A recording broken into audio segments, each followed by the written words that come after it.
especialistas em direitos e deveres e não tem ninguém melhor do que o advogado para entender que a cada país as leis mudam e existe autonomia para decidir como os profissionais do direito podem atuar. Além de estudar as leis locais, advogados estrangeiros precisam atender às exigências para ter autorização de trabalho no país escolhido. A brasileira Danúzia mora na Austrália e conta o que precisou fazer quando decidiu encarar a advocacia por lá.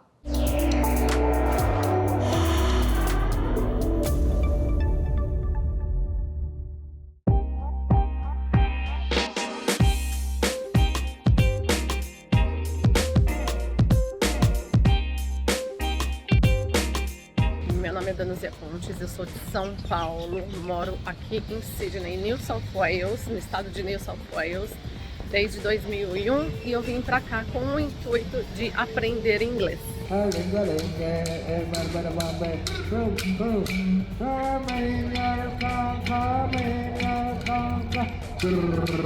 Eu me tornei uma cidadã australiana em 2007. Em fevereiro de 2015, eu fui admitida na Supreme Court of New South Wales depois que eu completei o curso de Direito aqui em Sydney. Fazia faculdade na UTS.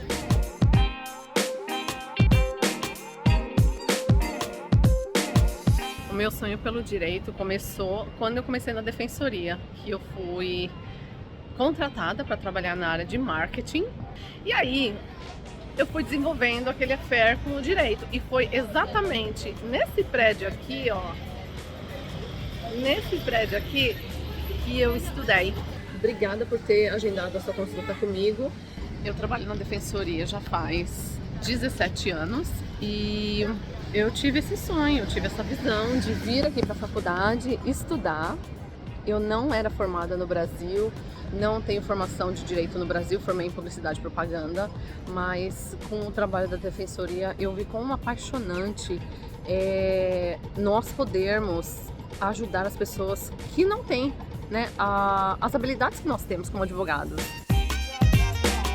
Em essência, o caminho da validação do direito aqui na Austrália, ele é muito parecido, porque vocês ainda assim, né, o advogado brasileiro ainda assim tem que fazer faculdade aqui na Austrália. Não vai fazer todas as matérias, mas vai fazer as matérias principais, que são relacionadas a Common Law, que é o nosso sistema jurídico, ou no curso do Legal Professional Admission Board, que é um curso um pouco mais barato, mas ele é um curso também bem puxado, mas é um curso excelente. Eu fiz o curso que chama Juris Doctor, que é um mestrado em direito para as pessoas que já fizeram, né, um bacharelado. Ou seja, se você tem um bacharelado, você não precisa fazer outro bacharelado aqui na Austrália, tá? Você pode sim se matricular. Aqui, ó, Faculty of Law, Faculdade de Direito. E você pode fazer esse curso. Uma vez que você termina o Juris Doctor ou que você termina o bacharelado, você faz um outro curso que chama Graduate Diploma in Legal Practice. Ele tem duração de 6 meses. Você tem que fazer 4 meses de estágio, pode ser pago, pode ser não pago, geralmente é não pago. Depois disso, você pode ser juramentado na Supreme Court of New South Wales para então assinar o Roll of Solicitors e se tornar um advogado praticante aqui no país. Na China, advogados estrangeiros não podem atuar em processos que questionam as leis chinesas, mas podem fornecer consultoria sobre leis internacionais. A Índia abriu espaço para a atuação de advogados estrangeiros no país há apenas 2 anos, mas a permissão só é válida para casos não litigiosos e que envolvam questões jurídicas internacionais, questões de propriedade intelectual, elaboração de contratos, além da arbitragem internacional. Para começar a atuar, advogados e escritórios de advocacia estrangeiros devem se registrar no Conselho da Ordem da Índia e os registros têm validade de 5 anos. E para falar sobre esse assunto, convidamos o professor de Direito Internacional e Comparado, Tiago Sorrentino. Professor, seja bem-vindo ao Como Funciona Aí. Antes da pessoa começar a pensar em revalidar o seu diploma fora do Brasil, a primeira coisa é pensar em qual visto vai ter que ser escolhido e selecionado, ser aplicado, né, para ele conseguir fazer essa revalidação, certo? É necessário que, antes de mais nada, a pessoa que tem interesse em conseguir um registro num outro país para poder advogar, precisa necessariamente obter a autorização adequada migratória para aquela localidade. Como isso varia muito de país para país, não há uma resposta única. Se é um visto de estudante, se é um visto de uma permanência de maior ou longo prazo, mas ele começa assim por aí.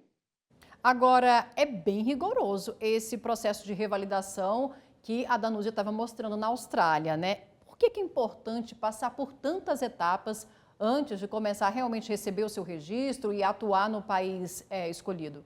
A principal razão é pela circunstância de que aquele país que vai receber o novo profissional, ele não tem controle próximo nem regulatório com o país de origem.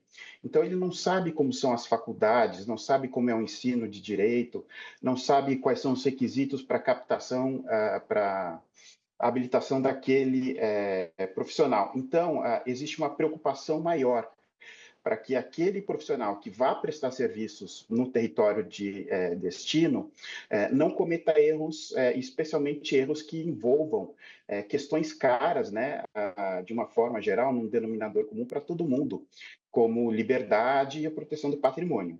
E não é todo país que aceita essa revalidação do diploma brasileiro, né? Alguns países a gente mostrou aqui que recentemente abriram as portas, mas com uma série de restrições. Por que acontecem aí essas restrições nesses países? Então, você tem várias causas, né? Vai também depender muito em relação a cada um dos países. Isso pode passar por motivos de política internacional, posição de relação entre governos e regimes pontuais, retaliatórios ou não, mas principalmente com o objetivo de adequar aquele profissional à realidade local. Existem sistemas que são tão diferentes e culturas que são tão diferentes que muitas vezes o país de destino entende que essa adaptação seria impossível, se não muito custosa, né? Muito difícil de ser atingida. Vamos voltar à Austrália. A Danúzia mostra agora as etapas para ter a licença e o próprio escritório.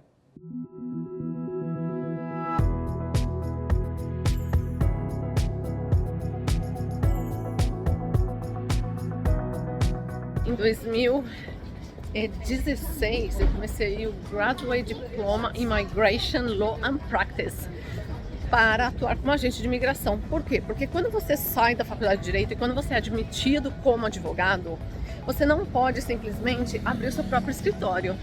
Você tem que ter supervisão por 2 anos depois de tudo isso que você já fez. Então, depois que você passa por esses 2 anos de supervisão, você pede para que as restrições da sua carteira, uma delas é, por exemplo, ser supervisionado por 2 anos, ser retirada. Uma vez que ela foi retirada, você pode sim atuar como advogado. E por que eu fui fazer esse curso de Direito de Imigração, me especializar?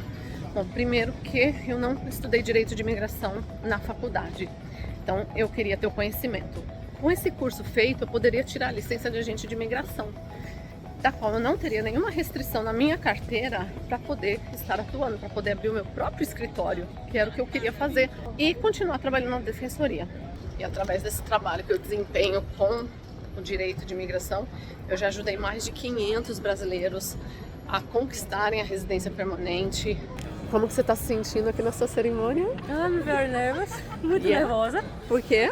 Porque a minha cerimônia, finalmente, vou poder votar, poder ter meu passaporte. Olha um aspecto legal de você poder ser advogado aqui na Austrália, né? Ou se você não quer ser advogado, se tornar um agente de imigração.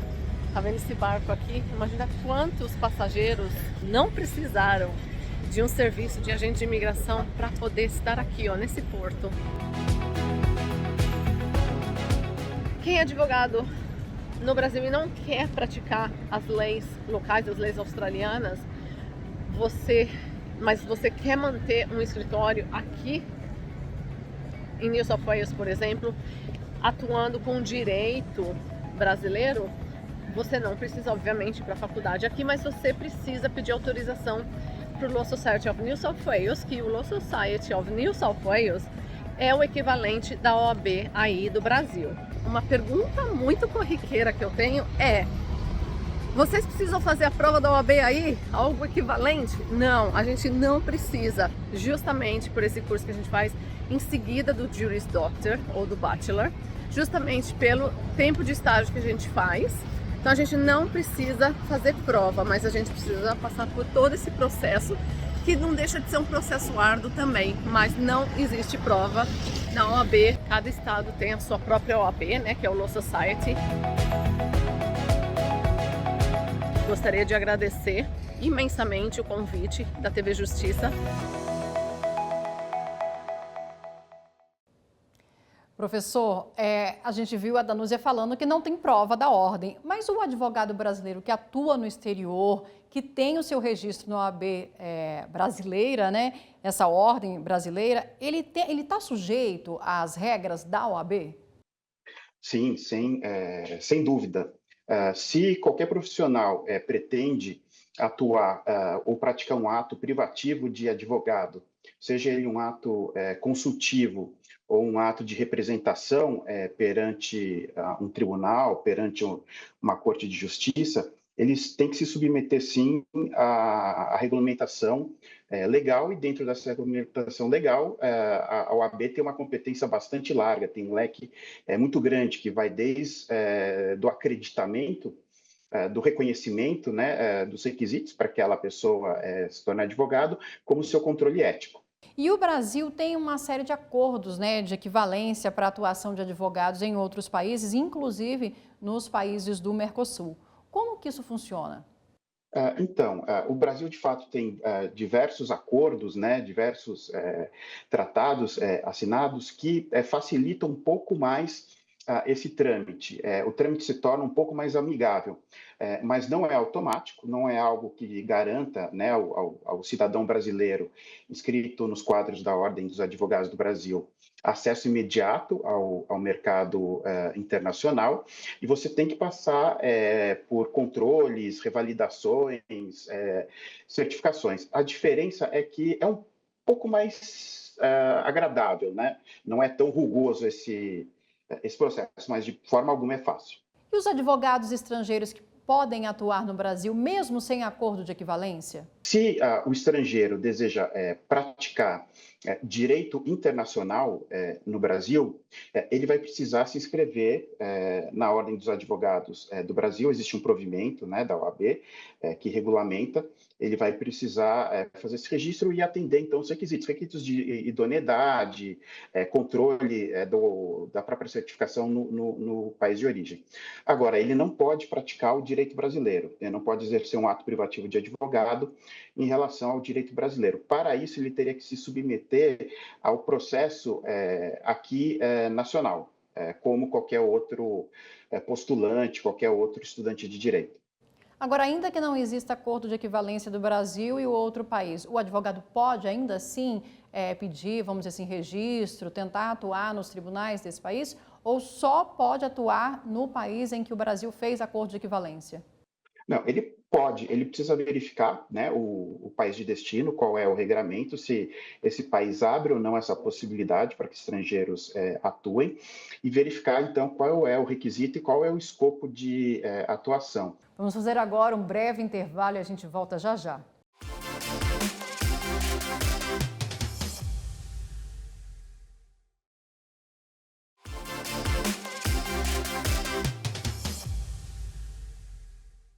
Estamos de volta e o Como Funciona Aí desembarca agora no Canadá. Fazer um registro de um escritório de advocacia por lá é fácil e rápido. Além disso, o governo ainda oferece incentivos para profissionais estrangeiros. O Eduardo mora em Toronto, é advogado licenciado em Ontário e explica o caminho que fez para revalidar o diploma e ter permissão para atuar no país.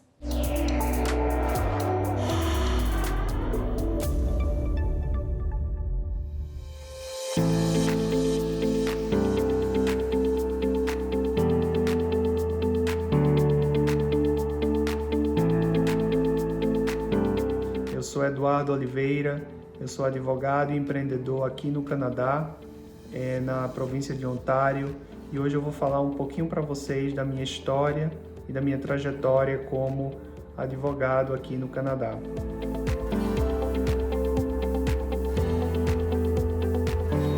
A pessoa que chega no Canadá e quer atuar na área jurídica vai ter dois caminhos para poder ter uma licença. Ou essa pessoa vai fazer um Juris Doctor, que é o caminho tradicional, ou essa pessoa vai ter um diploma no estrangeiro e vai fazer um mestrado e poder fazer essa revalidação. Normalmente a maior parte dos brasileiros fazem a revalidação através de um LLM, e que foi o caminho que eu fiz. A pessoa que é advogado, ela pode atuar em qualquer tipo de processo, em qualquer nível de corte, com a licença de advogado. Aqui no Canadá, em Ontário especificamente, existe a figura do paralegal também, que é um curso de college de 1 ou 2 anos, e com o curso de paralegal a pessoa pode atuar como um advogado de pequenas causas, por exemplo. Não é exatamente essa a definição, mas o paralegal ele representa o cliente, ele faz tudo que um advogado pode fazer, mas só para casos específicos em determinados tipos de corte. Sobre a questão do exercício da advocacia aqui no Canadá, existe uma outra diferença que é também a figura do Law Clerk e do Legal Assistant. O Law Clerk é algo como um analista judiciário e o Legal Assistant é como um técnico judiciário que faz a parte administrativa, enquanto que o analista judiciário, o Law Clerk, faz a parte substancial. Em termos das cortes, naturalmente existem muitas diferenças. Aqui no Canadá existe um sistema do Common Law, ao contrário do Brasil, que é um sistema do Civil Law. O sistema do Common Law é o sistema britânico, então aqui tudo é menos baseado no código, na legislação, e o Case Law, os casos, eles têm uma importância muito grande, porque o precedente das cortes superiores ele é vinculante. No Brasil, a Lei 8.906 de 94, que dispõe sobre o Estatuto da Advocacia e a Ordem dos Advogados do Brasil, prevê: o estrangeiro ou brasileiro, quando não graduado em Direito no Brasil, deve fazer prova do título de graduação obtido em instituição estrangeira, devidamente revalidado, além de atender outros requisitos previstos neste artigo. Voltamos a falar sobre esse assunto com o professor de Direito Internacional e Comparado, Tiago Sorrentino.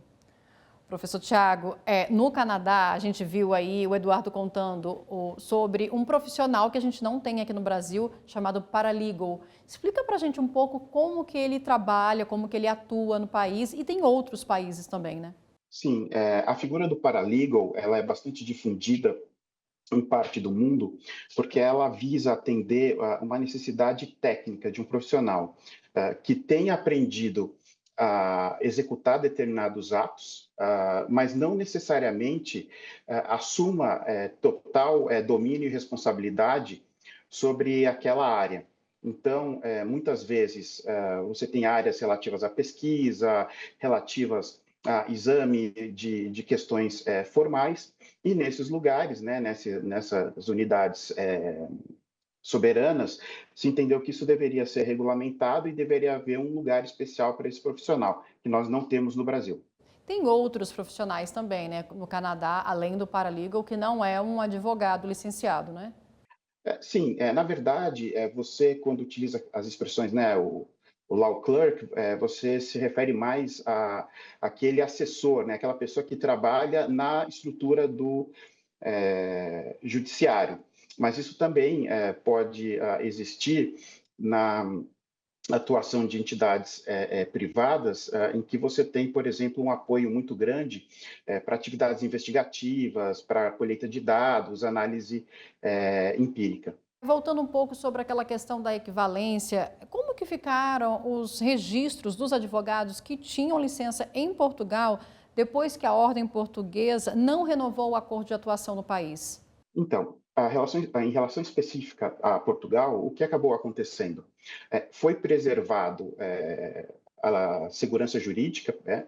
Aqueles que já estavam atuando, já tinham essa permissão puderam mantê-la, né, se tivessem cumprido todos os requisitos. Então, ninguém foi pego de surpresa, não houve uma alteração, uma inflexão abrupta, mas a partir do momento da mudança da alteração, novos postulantes teriam, então, que seguir esse caminho mais denso, mais difícil, para obter acesso ao mercado jurídico português. Mas hoje os advogados brasileiros podem atuar em Portugal? Como que ficou essa situação? Eles podem atuar contanto que eles obtenham as autorizações e as revalidações específicas. Em relação ao acordo que havia com Portugal, para advogados brasileiros, advogados inscritos perante a Ordem dos Advogados do Brasil, o acesso ao mercado português era muito mais simples, muito menos rigoroso. Vamos voltar para o Canadá. O Eduardo faz um alerta e dá dicas para os colegas de profissão que pretendem atuar no país.